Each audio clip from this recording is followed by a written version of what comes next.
Hey folks, it's Matt once again, and the reason I'm reviewing this film, Driving Eyes, is because Jean-Claude Van Damme does have a small part in the film, and since a very nice guy has sent me Swelter, which Van Damme once again has a little small part of the film, I might as well review a film like this. I think someone even asked me about Driving Eyes. There's a reason why this film gets like a 4.5 on IMDb, and it should be even lower. Directed by John Hyams. It directed the shitty Universal Soldier sequels, Regeneration, Retardation, and Day of Raping. I hated those sequels. I love the first two Universal Soldier movies, the first one and The Return. I hated the other two. And the two from Showtime are pretty shitty as well, or HBO, Showtime, whatever the fuck cable channel they were on. I just like Universal Soldier and Universal Soldier The Return. But John Hyams directs another movie, Driving Eyes, starring a guy named Cung Lee. Probably pronounced it wrong, but oh well. Who I believe is a Vietnamese American actor who mainly he was in the UFC, MMA. I know he's in another film with Dolph Lundgren called Puncher Wounds, which I definitely don't want to see anytime soon, especially when seeing him act in this. I know, whoa, who gives a shit about acting? I do. Dolph Lundgren can actually be pretty damn decent. So did Van Damme. Kun Lee, he has the presence of a fucking brick.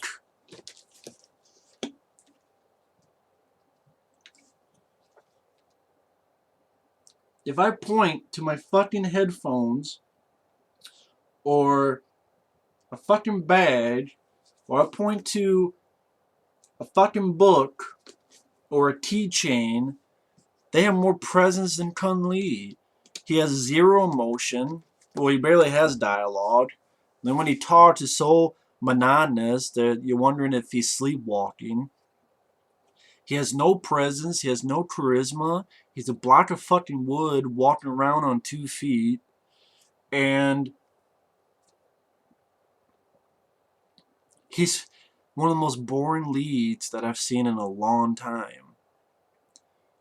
There's a reason why he didn't get many jobs. And I didn't realize, apparently, this is the guy, he was in the supporting role in Pandorum, which I like Pandorum.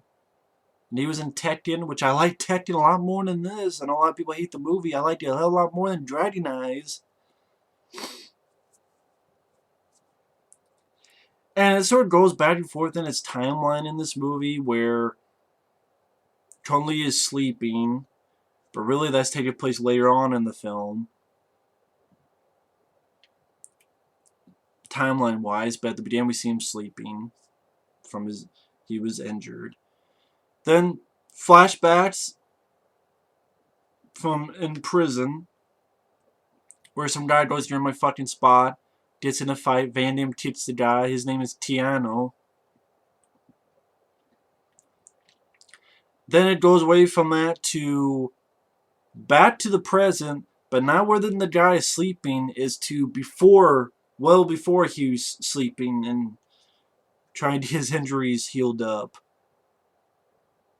So it's weird. It's a timeline that starts at the very near the end, then it starts in a flashback, which would have been well at the beginning, and now it starts in kind of the middle. So the timeline, John Hyams is like all over the place with it.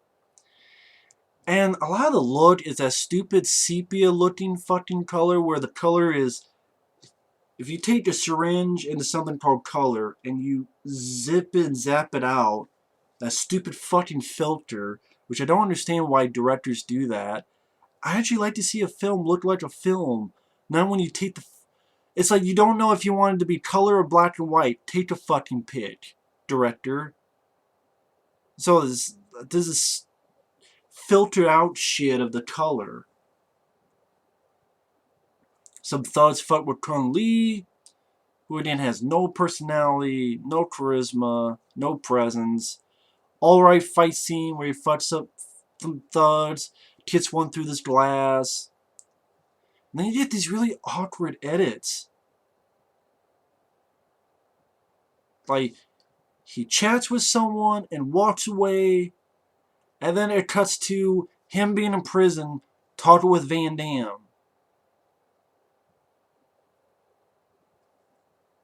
And you're like, what? Oh, okay, I guess that was before this now. And then really awkward edits. It's like, oh, okay, I guess this is prison, so I guess this is before this, I guess. And currently Sneaks attacks some folks. But, oh, the ninja did it. Peter Weller is your main bad guy, Mr. V. And Peter Weller's good for what he has to do. And these two Danes are arguing, and he's pissed off because, you know, I was supposed to have 3,000, you only gave me 2,000, and he even hits this guy in the leg, and he's pissed off. Why don't you count the money?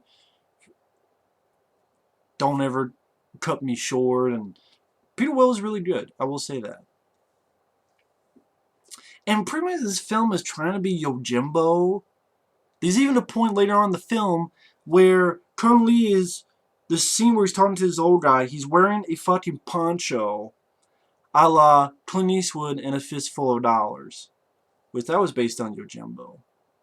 I'll just watch A Fistful of Dollars. I'll watch Last Man Standing with Bruce Willis. Miles better movies than this. And I say he's trying to be Yojimbo because he's playing off both Danes, but he does a shitty job of it.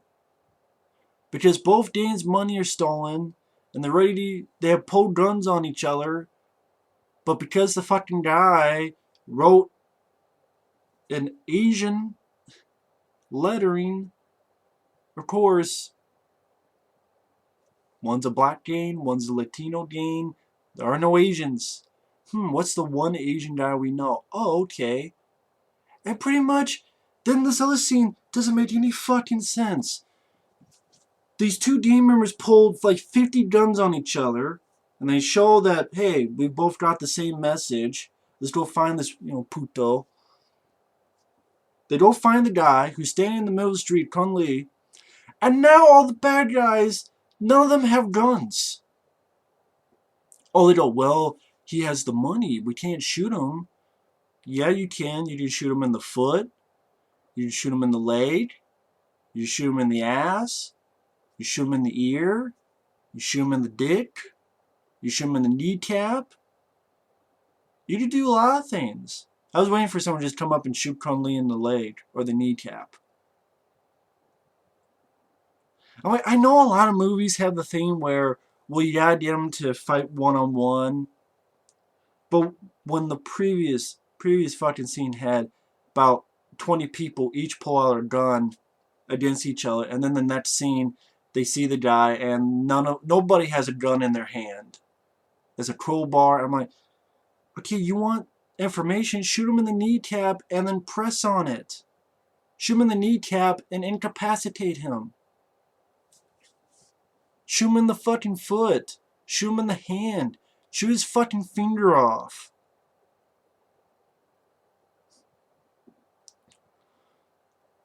But that doesn't happen, and and the fight is alright, but there's too much, I would say, Zack Snyder shit, where it's going I'm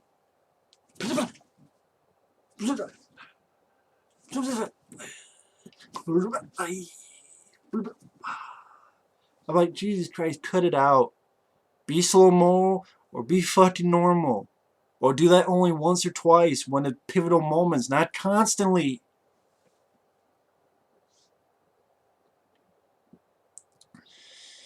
Then the cops come, he gets arrested. He gets put in jail, and then at times you have this annoying habit the movie does, where they'll show a person, all of a sudden, just a name pops up. Like these guys called what the hell were they called? Lord Devil Dogs. With this shitty music playing. And then they fight with the guy, and the guy holds his own, and they talk with Peter Weller, and the guy tells Peter Weller where the money's at. And now the guy's working with Peter Weller all of a sudden. This is part of his plan, his Yojimbo plan. He didn't really get the gang members to kill each other off. Which I thought was what Yojimbo was, playing each other off, but No, he's going to work for Peter Weller now. And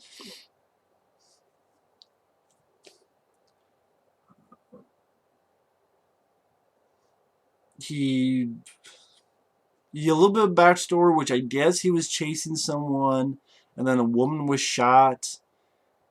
That guy shot a woman, and okay, was he accused of killing the girl, and that's why he was in prison? I couldn't really understand that. Why was he chasing the bad guy? Was he chasing the bad guy because he robbed him? Was he chasing the bad guy because he's Superman? Was he chasing the bad guy because he owed him money? Did he know the girl? Was it a complete stranger? I don't know. I don't even fucking care. He's told to kill this guy, this crackhead, by over-the-top acting crackhead. Goes, bang, you're dead, get out of town. And of course, that's going to later bite him in the ass because the crackhead's fucking stupid, doesn't leave town. But that hasn't come up yet. But the guy says that he will. This one bad guy tries to go in and shoot the lead guy, beats the guy up, and now they're for Cung Lee. The guy gets his ass kicked, and he's like, okay, I will follow you now. And then the guy's saying, he's taking over saying, you know, don't deal drugs to kids, deal with adults. I'm like, I guess this is him being sort of undercover in a way. He's not a cop, but playing their game. And I'm thinking, what is his fucking plan?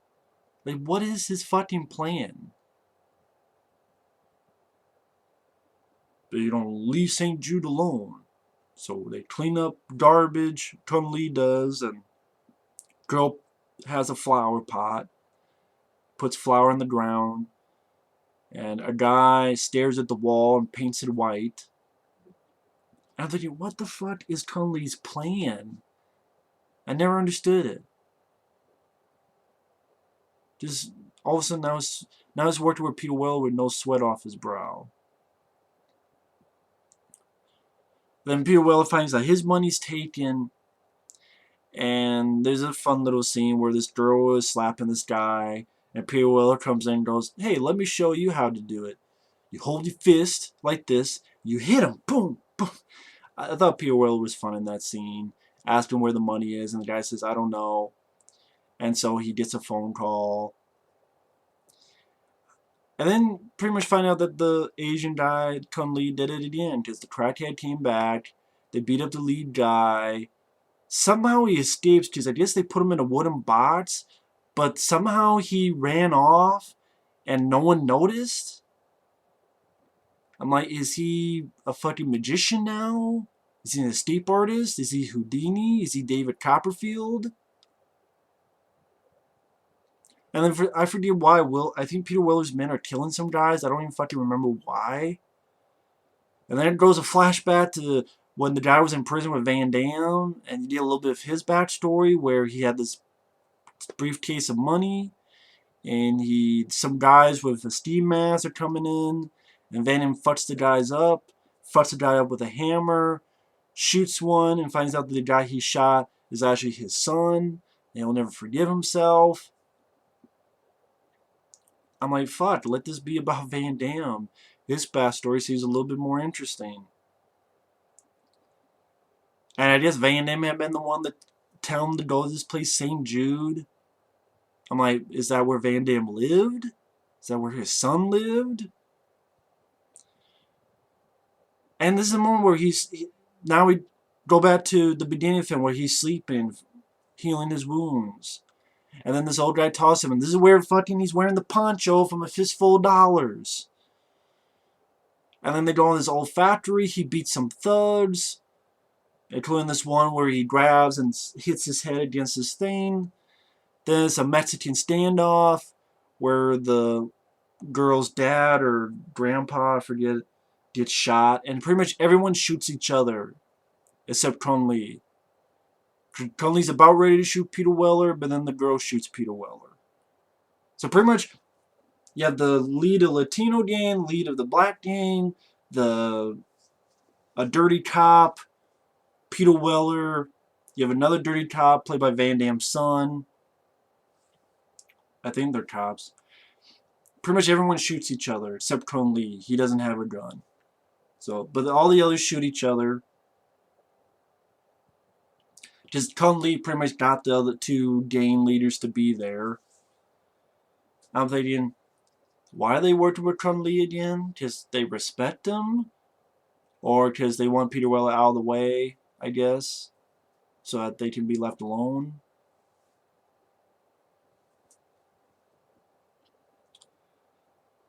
I'm like, so you went from wanting these two gangs to fight each other, Yojimbo style, now they're joining together to fight Peter Weller, and then everyone shoots each other, and the girl shoots Peter Weller, and then the only people alive is the girl, Cung Lee, and Van Damme's son. I'm like, well, what is Van Damme's son going to do something? Because he was working with Peter Weller. Is he going to try to kill Cung Lee or arrest him? Or I don't know. I don't even fucking care anymore. I mean, you get a couple of fight scenes, which are alright. But again, a little bit too much of that Zack Snyder. That shit. You get a lead guy who is boring as piss to watch. A fucking bobblehead. If you put him in front of the camera, he'd probably have more presence. Hell, I got a Raphael bubblehead that someone gave me. That will have more presence than Cung Lee. Van Damme, he's in the film. I swear, you probably combined total of 5 minutes. 7 minutes at most. 7 minutes at most, I'll say. I don't even think it was that, though. Probably 5 minutes. Because kicking the guy at the beginning. Once in a while, you see Van Damme training the guy. You get a little bit of his backstory. I did probably 5 to 7 minutes at most. At most. So, and this was an After Dark action film. So, After Dark has made a lot of shitty movies. Usually horror films, but action films too, I guess. I know there's a Scott Adkins one they did that I heard was decent. I'm sure it's more decent than this. El Gringo or something like that, but yeah. Dragging Eyes. There's a reason why it gets a low rating on IMDb, and it should even get lower. Shitty sepia tone color. The plot seems like it doesn't know what the fuck it wants to be. A lead guy who's no personality, no charisma, not interesting, incredibly fucking boring. You want to talk about wooden? This is wooden. Fight scenes that are alright, but too much Zack Snyder. Slow-mo, the normal slow-mo shit. None of the other characters are interesting except Peter Weller. Peter Weller is really the only interesting character. Van Damme is there, honestly, for a useless fucking cameo. He's there to sell the movie, because they sell the movie, hey, Van Damme's in it. Well, for a tiny bit. So Dragging Eyes, pretty damn boring. And you know a movie's bad when you're watching it and you're getting up to do other shit. I'm playing on my computer, I'm looking through YouTube, then okay, let's get back to this. I'm going on fucking other websites, I'm walking up and using the bathroom, I'm getting something to drink. You know a movie is not good when it can't keep your interest, and it's only an 80, 90-minute movie. So, fuck Dragon Eyes. Either way, thanks for watching, take care, and we'll see you later. Bye-bye.